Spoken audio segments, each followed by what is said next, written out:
In this vlog, I want to share what existentialist philosopher Jean-Paul Sartre meant when he argued that hell is other people. Jean-Paul Sartre argued that our human reality is riddled with interpersonal conflict, which can, paradoxically, be both enslaving and liberating. We must live with other human beings, but they can also be our greatest threats, which leads him to conclude that hell is other people. But it isn't all of that. Certainly, the importance of philosophizing about our relations with other human beings cannot be overly emphasized. So here's how this looks. Imagine yourself staring at a stranger. Then imagine a different scenario in which you notice someone else doing this to you. How do you feel and react in each situation?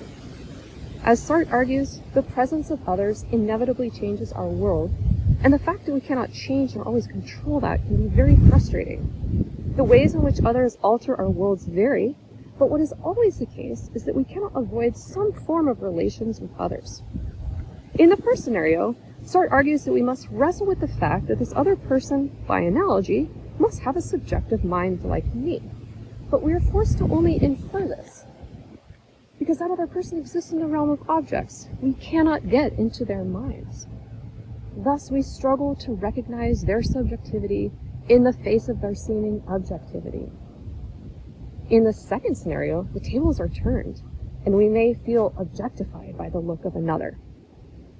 This look, as Sartre refers to it, which need not be literal, as simply imagining how others can look and objectify us, is enough to alter our sense of self. This look is the source of meaning that we get from our relations with other people, and this experience can be especially alienating in certain situations. So, you were in the park alone, but after some time another person arrived.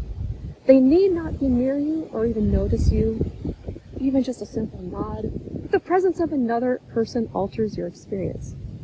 But without any form of judging look from that other person, the impact on the self is not felt deeply.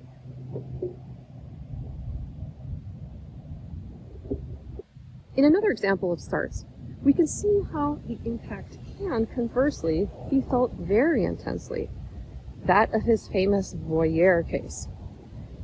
Imagine peering through a keyhole at someone else in this scenario. The other person does not know you're watching them, so they are completely objectified for you, by you, and you are completely absorbed in the activity of doing so, and thus are not very aware or reflective of your own subjective self. Next, imagine you suddenly hear footsteps. You become very aware of yourself. In fact, you feel objectified by the other, who sees what you are doing and judges you, creating a feeling of shame for having objectified another.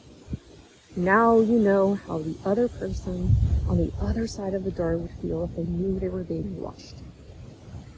This phenomenon, Sartre argues, is so powerful that you can be shaken into the situation even if you just thought someone was approaching you as you looked through that keyhole. In this case, your sense of self has been deeply affected.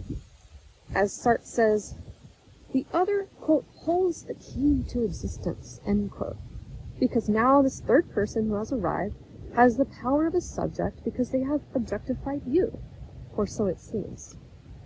Thus, hell is other people, because a cat, for instance, catching us peering through a keyhole would probably not have the same effect on our sense of being a shamed self.